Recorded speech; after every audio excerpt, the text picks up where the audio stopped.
Would you rather win the lottery or become a paraplegic? Now, it seems very obvious that the day after you'd much rather have won the lottery. But they've done studies of both of these groups, lottery winners and people who have become paraplegics.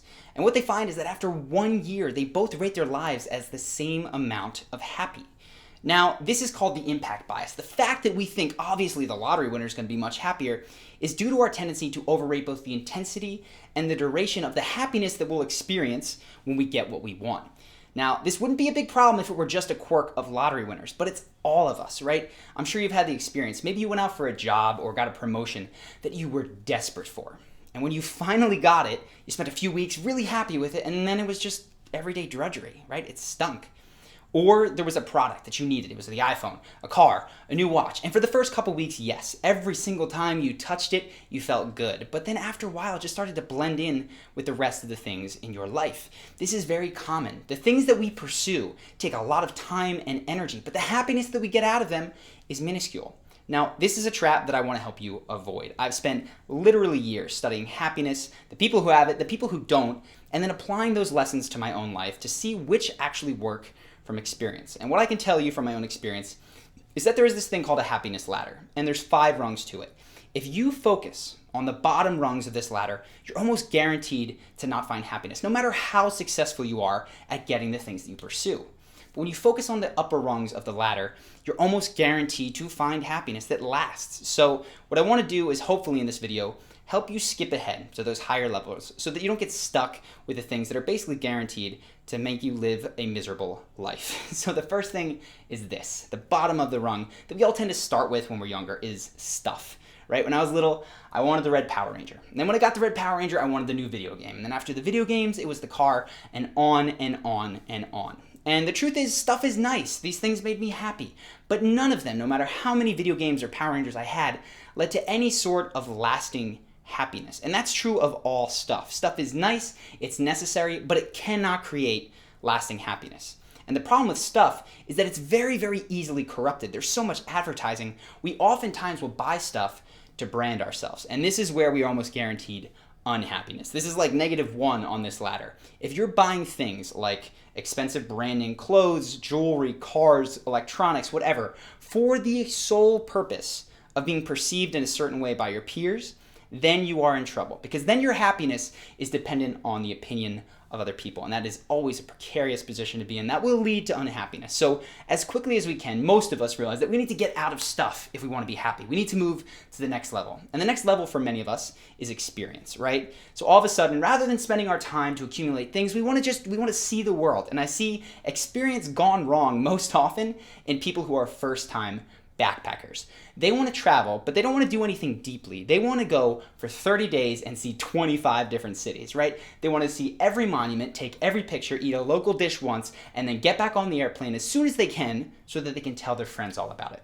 The experience, again, just becomes a proxy for the thing. It's about branding yourself.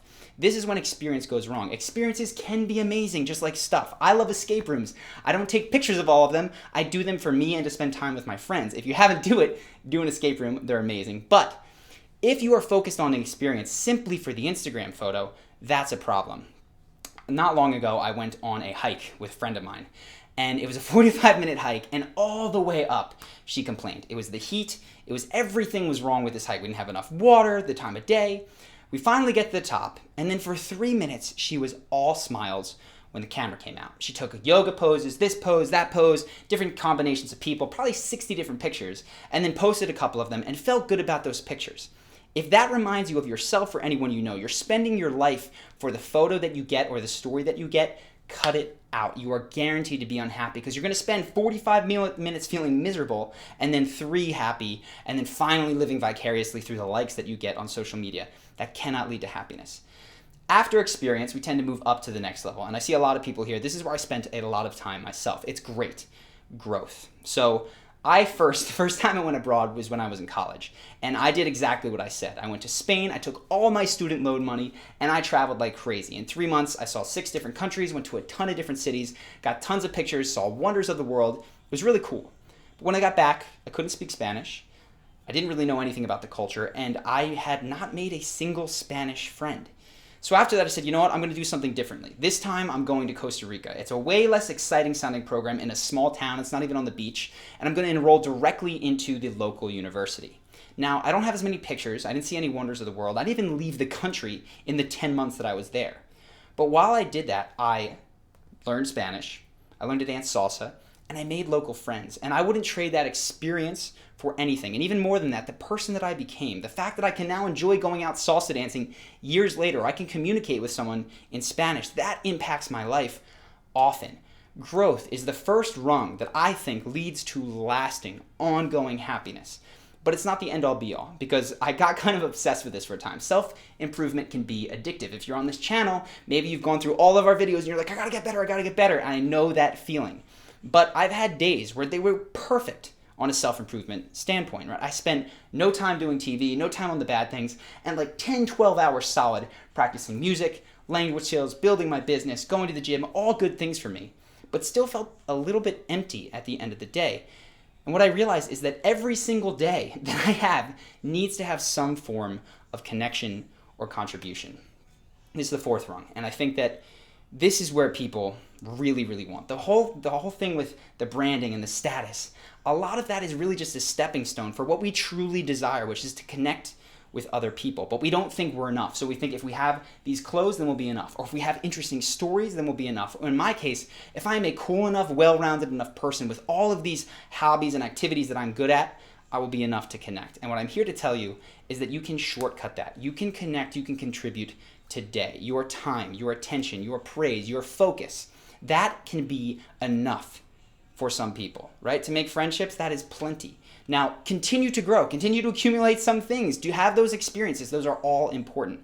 But what we oftentimes forget is that it's all really to share with other people. This thing that I'm telling you, this happiness ladder, comes from something that I wrote in 2013, and it sat sitting on my computer hard drive for all this time. It's only now that I get to share it. And yes, it was nice to learn for myself, and it was nice to apply to my own life, but I am sure that the comments below, the fact that I get to share this with you, is going to bring me so much more lasting joy now that I get to share it. So find a way to contribute, to connect, and realize that everything that you do in the intermedium oftentimes is for that as well. I get that there are solitary people, but the truth is we do need some form of giving back to our community, even if it's to the environment and not to humans. If it's to animals, we need to connect in some way. So focus there. But like I said, there's 5 rungs, and all the first 4 are focused outwardly. They're where you orient yourself. Where do you place your action? The 5th one is about mindset. And the mindset shift is to appreciation. Because the truth is, oftentimes, everything while we're trying to get, we're focused on what we don't have. And if you can shift your mindset simply from not focusing on what I lack, but what I have, and shift it from not focusing on the bottom of that ladder, the stuff, but to the connection and the growth, that is the shift that will lead to the most lasting happiness. We have access to this at all times of our life. Even in the annoying moments when we're standing in line and it's 20 minutes to get out of the food store, you can focus on the fact that you're 20 minutes late. What you don't have is your time. Or you can focus on the fact that you have food surrounding you from all kinds of the world, and you live literally better than kings did 100 years ago, because they couldn't get grapes, right? They were on the other side of the planet. So depending on what you compare yourself to, if you're alive today, if you're watching YouTube, if you're on the internet, you literally live better than kings did not very long ago. You are in the top 0.1% of lucky people who have ever lived. So no matter what's going on in your life, I know that there will be things that knock you down, things that suck, reasons to be unhappy. But there's always a reason to bounce back if you shift your focus to what you have compared to what you don't. So I hope you find that helpful. I hope that you can focus on what you appreciate. And if you take one thing from this right now, write down or say in your head, one thing that is common to your life, that is little, that maybe you don't notice all the time, that you appreciate right now. And I think that that'll make you have a much better day. And if you can keep it up, that habit will give you a much happier life. So I hope that you've enjoyed this video. If you've liked it, go ahead and subscribe to the channel. This one actually doesn't come, this thing on happiness, doesn't come from a suggestion in the comments. This one is something that I said I had sitting on my hard drive for years and years and years and wanted to share with you guys. But if you have any comments as well, please let me know. Those are the things that honestly form most of the videos that I make. Those are the Game of Thrones. Those are the, I also saw recently, I should say it, but I'm thinking of doing Arnold Schwarzenegger and Jim Carrey charisma breakdowns based on what I've seen. So any comments, suggestions, write them in there. Please subscribe to the channel for more stuff like this, charisma breakdowns. And as always, I hope that you've enjoyed this, and I'll see you in the next video.